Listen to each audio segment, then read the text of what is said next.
Estimados estudiantes, les saluda el profesor Mauricio Gallardo. En este video aprenderemos a resolver el problema de optimización para encontrar el segundo componente principal. Como ya lo vimos en el video anterior, este problema corresponde a maximizar la varianza de ese componente principal sujeto a dos restricciones. La primera restricción es que el producto interno del vector de coeficientes de dicho componente principal va a ser igual a 1. Y la segunda es la restricción de covarianza 0 entre el primero y el segundo componente principal. Recordemos que este problema lo escribimos conforme este lagrangiano que tenemos acá. Y también acuérdense que la restricción de covarianza 0 la sustituimos por la condición de ortogonalidad entre los vectores de coeficientes. Pues si se recordarán, la covarianza entre el primer componente principal y el segundo componente principal es igual a 0 si y solo si sus vectores de coeficientes son ortogonales. Así que el lagrangiano de este problema de optimización es este que tenemos acá. Vamos a maximizar la varianza del segundo componente principal sujeto a la restricción de que el producto interno de sus coeficientes es igual a 1 y a la condición de ortogonalidad de sus vectores de coeficientes. Bien, vamos a derivar este lagrangiano, pero antes vamos a introducir una regla adicional de derivación matricial bastante sencilla. Y es la que tenemos acá, ¿verdad? Donde C es un vector de constantes arbitrarias de dimensión P por 1, o sea, es un vector columna, pero acá, fíjense, lo tenemos traspuesto. Y H es un vector columna de variables. Entonces, la derivada de C traspuesta por H respecto de H va a ser igual a C, ¿ya? Sin embargo, notemos que acá este vector de constante está traspuesto. Es decir, acá está como fila, acá está en columna. Esta regla de derivación es análoga a una regla sencilla que conocen ustedes de derivación escalar, ¿verdad? Recordarán ustedes que la derivada de una constante por una variable es igual a la constante. Es una regla análoga, solamente que acá, en lugar de tener una constante, tenemos un vector de constante. Y en vez de tener una variable, tenemos un vector de variable, ¿ya? Entonces, fíjense que la regla es muy similar y que lo único que tenemos que acordarnos es que acá este vector va a estar como, si está como fila, que tenemos que ponerlo como columna en el resultado. Pasemos entonces a derivar. Vamos a derivar cada uno de estos términos respecto de A2. Derivamos este término respecto de A2. Luego lambda 2 respecto de A2. Luego menos lambda 2 por este producto interno respecto de A2. Y luego este término respecto de A2. La derivada de este término respecto de A2 ya la conocemos porque ya vimos esta regla de derivación matricial cuando vimos el problema de optimización para encontrar el primer componente principal. Sabemos que la derivada de este objeto matemático es igual a 2 veces sigma por A2. La derivada de lambda 2 respecto de A2 es 0, puesto que lambda 2 es una constante. Luego la derivada de este término respecto de A2 también es fácil de resolver con una regla que ya vimos cuando derivamos el primer componente principal. Esto sería igual a 2 veces lambda 2 por A2, ¿verdad? No nos olvidemos del signo menos. Y aquí finalmente vamos a ocupar esta regla que acabamos de introducir. Notemos que acá A1 traspuesta, ¿verdad? Es un vector de constantes, ¿verdad? En fila, igual que acá C traspuesta. Y estamos derivando respecto de A2, igual que tenemos acá H. Entonces, la derivada, fíjense bien, sería el vector de constantes, solo que ya no en fila, sino que en columna. Entonces, la derivada acá sería A1. Pero recordemos que también tenemos que introducir acá el signo menos y gamma, que es un escalar, ¿verdad? Ok, entonces ya tenemos la condición de primer orden. ¿Qué nos resta? Nos resta ahora simplemente despejar A2 para tener resuelto el problema. Para hacerlo vamos a utilizar un artilugio matemático y este consiste en que vamos a premultiplicar por la traspuesta de A1. O sea, vamos a tomar la condición de primer orden y vamos a premultiplicar por A1 traspuesta, tanto acá en todos los términos de la izquierda, como del otro lado de la igualdad, ¿verdad? Al multiplicar, obviamente, A1 traspuesta por 0 va a seguir siendo 0. Ya, aquí sigue siendo 0, pero acá tenemos que multiplicar por A1 traspuesta. Y ahora fíjense lo que tenemos acá. A1 traspuesta por A2 es igual a 0. ¿Por qué? Por la condición de ortogonalidad, la restricción que ya impusimos. ¿Ya? Esto es igual a 0. Y este otro término, A1 traspuesta por A1, es igual a 1. ¿Verdad? ¿Por qué? Por la otra restricción que impusimos. Esta restricción la impusimos cuando derivamos el primer componente principal. Ya sabemos que este producto interno es igual a 1. Así que este término se elimina y este término solo sobrevive el gamma. Así que nos queda este primer término menos gamma. Y eso sigue siendo igual a 0. Esto nos permite despejar el gamma. Gamma entonces es igual a esta expresión. Pero fíjense bien, este objeto matemático también es conocido para nosotros del video anterior. ¿Ya? Sabemos que este objeto matemático es un escalar. Si no te acuerdas, te invito a ver nuevamente el video anterior. Entonces, como este objeto matemático es un escalar, al transponerlo sigue siendo igual a sí mismo. Así que acá lo transponemos, sigue siendo igual a sí mismo. Y acá, fíjense lo que tenemos. Tenemos sigma gorro por A1. Y ya sabemos que sigma gorro por A1 es igual a lambda 1 por A1.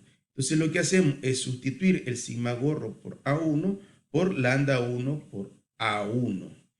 Esto lo sabemos por la condición de primer orden de optimización para encontrar cuando encontramos el primer componente principal. Este lambda 1 ahora lo sacamos afuera y fíjense lo que nos quedó. Nos quedó A2 traspuesta por A1 y esto sabemos que es igual a 0 porque esta es justamente la condición de ortogonalidad si es que este término es igual a 0. Luego, volviendo ahora a la condición de primer orden que teníamos en la lámina anterior y usando este resultado, esta es la condición de primer orden, este último elemento se nos va porque ya sabemos que gamma es 0 y nos queda solamente esto. Luego, si dividimos entre 2 a ambos lados y lo que está restando acá lo pasamos al otro lado a sumar, nos queda finalmente el resultado de la solución de la condición de primer orden. Y este resultado, fíjense bien, también es un objeto conocido. Esta igualdad sabemos qué significa a partir de la definición de valor propio. Esta es la definición, aquí tenemos definido justamente un vector propio y un valor propio. A2 sería el vector propio de la matriz sigma gorro y lambda 2 sería un valor propio de la matriz sigma gorro correspondiente a este vector propio, ¿verdad? Ahora, llegamos a la solución entonces que A2 también es un autovector de sigma, como lo era el vector A1, y lambda 2 es su autovalor asociado. Pero recordemos que la matriz sigma tiene P autovalores, así que tenemos que ver cuál de esos P autovalores es el que corresponde a lambda 2. Ya sabemos que el máximo autovalor es lambda 1. Ahora veamos qué cosa es lambda 2. Bueno, sabemos que la varianza de Z2, esta que tenemos acá, y si ahora sustituimos presión de sigma corro por A2, la sustituimos por lambda 2 A2, ¿verdad? aprovechando la condición de primer orden, y sacamos afuera ahora el escalar lambda 2, nos queda este producto interno que ya sabemos que es 1 por lambda 2, o sea, nos queda lambda 2. Es decir, que la varianza del segundo componente principal es lambda 2, ¿ya? Y como nosotros queremos maximizar esa varianza, entonces la máxima varianza de Z2 va a ser igual al máximo lambda 2. Pero recordemos que el máximo autovalor es lambda 1. Quiere decir que lambda 2 es el máximo autovalor después de lambda 1. ¿Ya? Ok, entonces hemos llegado ya a la solución.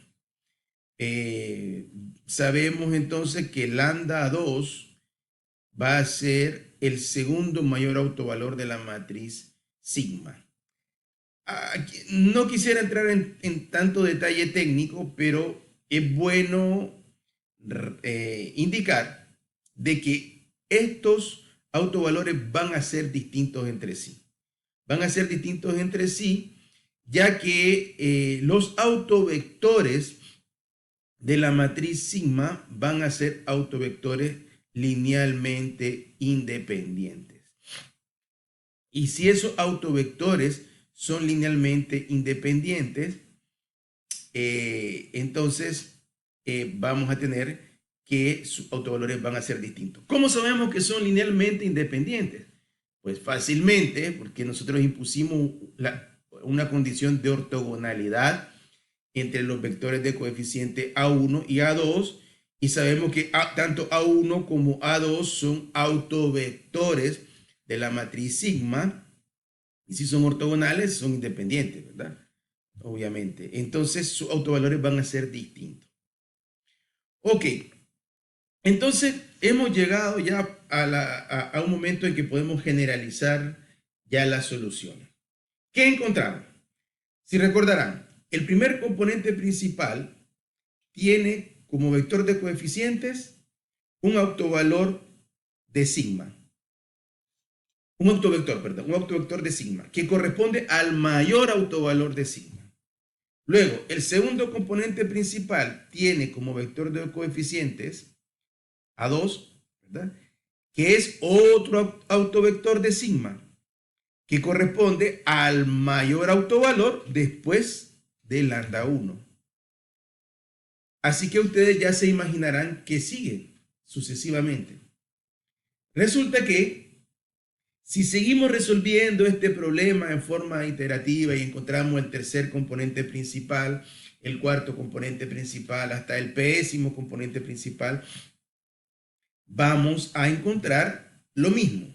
Es decir, cada componente principal tendrá como vector de coeficientes un autovector de sigma. ¿Ya? Un autovector de sigma correspondiente a un autovalor de sigma. El primer componente principal va a estar asociado al mayor autovalor, el segundo componente principal al autovalor que sigue y así sucesivamente, de manera que el último componente principal va a estar asociado al menor autovalor de sigma. Bien, hemos llegado ya al final de nuestro video. Ahora voy a dejarte algunas preguntas de control para que compruebes si has comprendido el video, y de no ser así, si sientes que no puedes responder estas preguntas, te invito a que vuelvas a ver el video cuantas veces sea necesario hasta que te sientas confiado de poder responder dichas preguntas. Primera pregunta. ¿Cómo se plantea formalmente el problema de optimización para encontrar el segundo componente principal? Segunda pregunta.